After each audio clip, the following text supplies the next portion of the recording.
O ditado latim, inteligente pauca, é facilmente traduzido para o português pelo provérbio: para bom entendedor, bastam poucas palavras. Entretanto, o Santo Padre Bento XVI deixou-nos não poucas, mas sim demasiadas palavras para nos fazer compreender a difícil questão canônica relativa à sua renúncia. Como ilustramos no breve documentário de Exíris, um complemento ideal para este vídeo, o Papa Bento XVI, que é forçado a se retirar do caminho dos poderes fortes internacionais e da ramificação interna do grupo de St. Gallen, que patrocinava Bergoglio, o fez de forma que os mesmos cardeais, convocando um conclave abusivo no dia 1º de março de 2013, o colocassem, sem perceber, em sede totalmente impedida, status canônicos alternativo à sede vacante, onde o Papa não é abdicatário, mas sim prisioneiro, confinado, exiliado. No entanto, em sede impedida, o Papa continua sendo Papa para todos os efeitos, tanto que, no caso de eleição de outro Papa, este último se torna um antipapa. Sendo assim, o pseudo-pontificado de Francisco deverá ser anulado. Durante 9 anos de sua vida como Papa Emérito, ou seja, como Papa impedido, Bento XVI divulgou em uma quantidade de livros, cartas e entrevistas centenas de frases e expressões que a ele permitiram de dizer sempre a verdade e a nós reconstruir em quase 3 anos de investigação o complexo caso canônico então resumido num best-seller Código Ratzinger. Essas mensagens foram construídas pelo Papa alemão graças a uma vasta cultura, uma sólida inteligência lógica e uma extraordinária profundidade espiritual, teológica e profética. De fato, aquilo que, para facilitar a divulgação, definimos como Código Ratzinger, é um estilo comunicativo que se assemelha ao estilo de Jesus Cristo, o qual muitas vezes não era imediatamente compreendido nem mesmo pelos apóstolos. Como vocês sabem, o Salvador falava para aqueles que tinham ouvidos para entender. Muitas vezes ele contava parábolas ou ensinava por meio de meias palavras iniciais e anfibologias, ou seja, expressões com duplo sentido. Bento XVI às vezes inseria acentos de humor refinado em seu próprio código comunicativo. E não surpreende saber que seu ator favorito na juventude foi o humorista alemão Karl Valentin, especialista em desmontar frases e fazer trocadilhos brilhantes com elas. Ja, und? Das Kind sagt es nicht, es ist so verstockt. Ja, wie 6 Monate schon. As mensagens do Papa Ratzinger são sortidas e variadas. Existem para todos os tipos de inteligência, desde as mais fáceis e imediatas, que não requerem nenhum esforço intelectual, até as mais complexas, que requerem um estudo aprofundado para serem decifradas. A mensagem anfibiológica mais simples é aquela por ele repetida durante 9 anos. O Papa é somente um, sem nunca explicar se era Francisco ou ele mesmo. Da mesma forma como sempre anfibiologicamente ele repetia que havia espontaneamente renunciado ao próprio ministério. Mas qual dos dois? O Ministério Munus ou o Ministério Ministerium?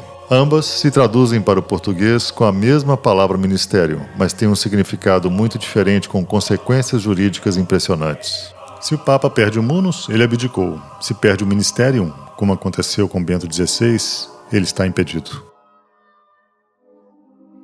Entre as mensagens mais evidentes, poucos sabem que, de 2013 a 2022, periodicamente o Papa Bento XVI concedeu com frequência por escrito sua bênção apostólica, uma prerrogativa exclusiva do Papa em exercício. Portanto, se existe apenas um Papa e ele mesmo concedeu a bênção apostólica, não é difícil de chegar a uma conclusão. Outras declarações, por outro lado, são absolutamente inequívocas, como a contida em uma carta enviada em resposta a um fiel através da Secretaria de Estado. Leiamos juntos.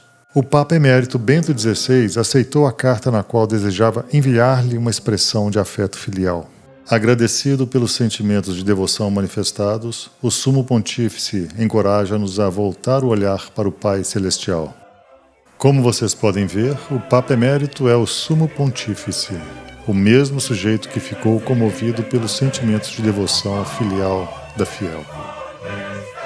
Sempre considerando os códigos Ratzinger mais óbvios, lembramos aqueles do livro de entrevistas Conversas Finais de 2016, onde o jornalista Peter Sewald pergunta ao Santo Padre: imagina-se que o Papa, vigário de Cristo na Terra, deva ter uma relação particularmente próxima e íntima com o Nosso Senhor. Resposta: sim, deveria ser assim. E não é que eu tenha a sensação de que ele esteja longe. Conforme vocês podem ler, Bento XVI aqui implicitamente aceitou as premissas da pergunta, ou seja, que ele era o Papa e o Vigário de Cristo. Ainda mais explícito foi o discurso durante sua última audiência no dia 27 de fevereiro de 2013, quando o Papa Bento XVI recordou sua eleição no ano de 2005.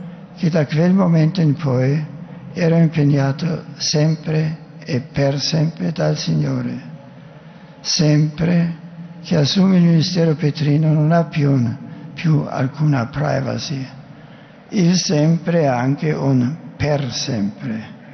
Non c'è più un ritornare nel privato. La mia decisione di rinunciare all'esercizio attivo del ministero non revoca questo.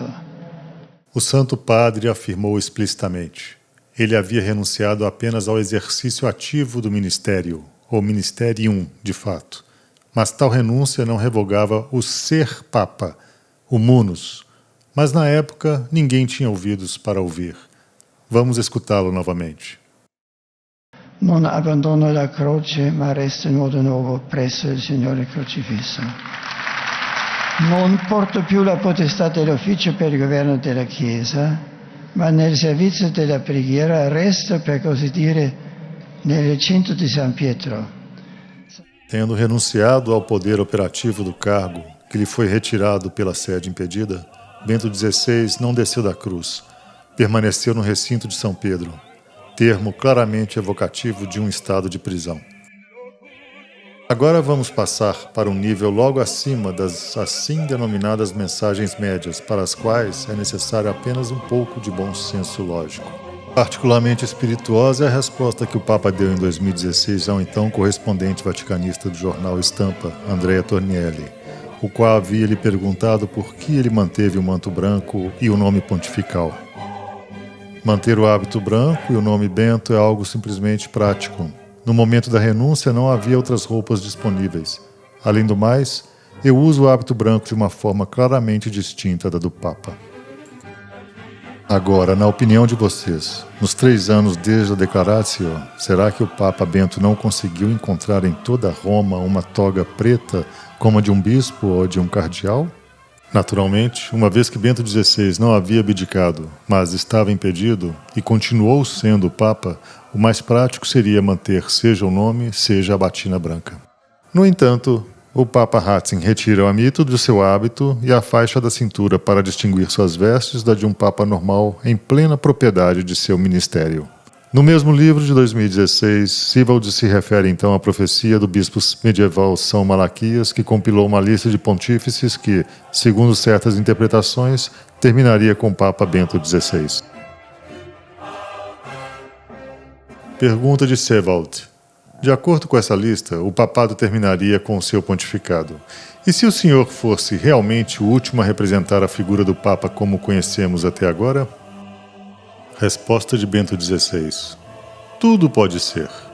Uma resposta incrível, porque de acordo com a narrativa oficial, depois de Bento XVI haveria o Papa Francisco, o do 166º pontífice romano, mas o Papa Ratzinger não o considera de forma alguma como um Papa canônico, porque, de fato, Bergoglio é um antipapa. Nessa dramática mensagem do Papa Ratzinger reside toda a incerteza sobre o futuro da Igreja. Se o próximo conclave não incluir apenas os verdadeiros cardeais nomeados por verdadeiros papas anteriores a 2013, a linha antipapal dos sucessores de Bergoglio continuará privada do munus petrino e a Igreja canônica visível será extinta. Existem também algumas mensagens que o Papa confiou a Monsenhor Ganswein, o seu secretário. Uma das mais geniais foi fornecida em resposta a uma pergunta de um padre bergoliano que perguntou ao Monsenhor Ganswein em comunhão com quem o Papa Bento celebrava a missa. Uma pergunta fundamental que, em uma narrativa bergolianamente correta, teria resultado na resposta mais óbvia e direta: Bento XVI celebra em comunhão com o Papa Francisco. Em vez disso, aqui está a tortuosa resposta do Monsenhor Ganswein.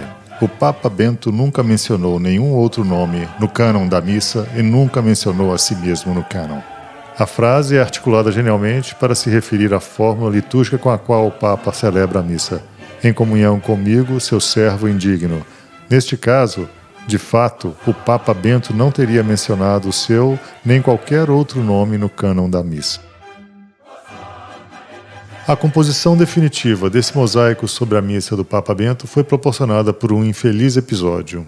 Em novembro de 2022, Dom Alessandro Minutella, o padre que havia sido o primeiro a gritar para o mundo que Bergoglio não era o verdadeiro Papa, recebe uma carta em papel timbrado do Monsenhor Ganswein, na qual o suposto secretário de Bento XVI o repreendia severamente, afirmando que o Papa Emérito sempre havia celebrado em comunhão com Francisco. Imediatamente entendemos que a carta era falsa devido a um improvável remetente, mas depois de algumas horas o próprio Monsenhor Ganswein desmentiu tudo, definindo a carta como uma falsificação e uma mentira, pura fake news.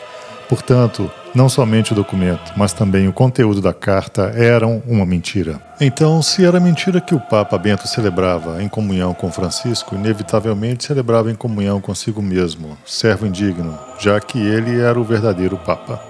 Ainda em relação a Dom Minutella, Monsenhor Ganswein disse que ele era um louco, teologicamente fora de si. Agora, uma vez que Cristo no Evangelho de Mateus prega que quem chama seu irmão de louco será lançado no inferno, é bastante improvável que aquele louco pudesse ser um insulto ofensivo e gratuito dirigido ao teólogo siciliano.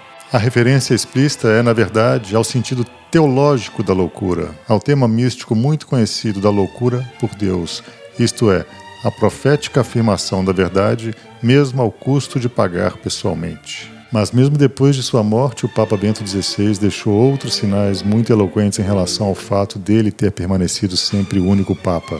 Não só nas leituras escolhidas para a missa fúnebre, onde, tanto na primeira como na segunda, somos convidados a esperar ainda por um pouco mais de tempo por uma próxima reversão do cenário, mas também na escritura inserida em sua urna. Trata-se de um rógito que resume brevemente a vida do falecido pontífice. Chegando cronologicamente em 2013, a escritura cita integralmente sua declaração em latim, sem fornecer qualquer explicação, e continua simplesmente dizendo que Bento XVI viveu seus últimos anos em oração e meditação. Nenhuma menção de afastamento, renúncia ao papado ou abdicação. Absolutamente incrível para a história biográfica de um papa que, segundo a narrativa comum, teria abdicado pela primeira vez após 600 anos. A propósito, como já recordamos no documentário de Osiris, o Papa Ratzinger afirmou por 2 vezes no livro Ultime Conversazioni que foi o primeiro Papa, depois de 1000 anos, a renunciar. Se realmente tivesse abdicado, no entanto, ele teria sido o primeiro Papa a renunciar depois de exato 598 anos, visto que o último renunciante foi o Papa Gregório XII em 1415. Mas, na verdade, como sabemos, o Papa Ratzinger não abdicou. Ele renunciou ao ministério, tal como o Papa Bento VIII tinha feito há exatamente 1000 anos antes, em 1013. A diferença reside no fato que Bento VIII renunciou a um ministério que ele havia se conferido autonomamente sem esperar pelo plagiat do imperador, enquanto Bento XVI, 1000 anos depois, renunciará a um ministério que lhe será tirado involuntariamente pelos cardeais, que o colocarão em sede totalmente impedida. De fato, o livro especifica que Papa Ratzinger é o primeiro na história a dar este passo em plena posse dos seus poderes. Uma objeção típica é: por que o Papa Bento XVI não falou claramente? Por 2 razões. A primeira, porque estava em sede impedida, e um prisioneiro não pode fazer e falar exatamente aquilo que quer. Segundo, por um motivo de ordem espiritual. Como ele próprio explicou ao periódico Herder Correspondence em 2021, era necessário separar os crentes dos não crentes. Essa separação pode ser encontrada em um dos seus teólogos de referência, o Romano Ticônio, que no IV século escreveu um comentário sobre o Apocalipse. Segundo Ticônio, na Igreja de Cristo está escondida a Igreja do Diabo, representada e conduzida por alguns bispos traidores. Essa só será revelada depois de um grande dissessio, isto é, uma retirada da Igreja de Cristo, exatamente o que o Papa Bento fez com seu autoexílio em sede impedida. Graças ao Código Ratzinger, que explica a questão canônica, o Papa Bento XVI ainda hoje forma um exército de novos católicos, pessoas dotadas de inteligência, intuição, bom senso lógico, fé, confiança no Papa e, acima de tudo, coragem. Todos aqueles que não estão interessados na verdade por várias razões dirão que se trata de ficção conspiratória, fantasias de romance, instrumentalização, recusando-se a reconhecer e discutir mesmo as realidades mais evidentes. Mas, como diz o Evangelho, se esses permanecerem em silêncio, as pedras gritarão.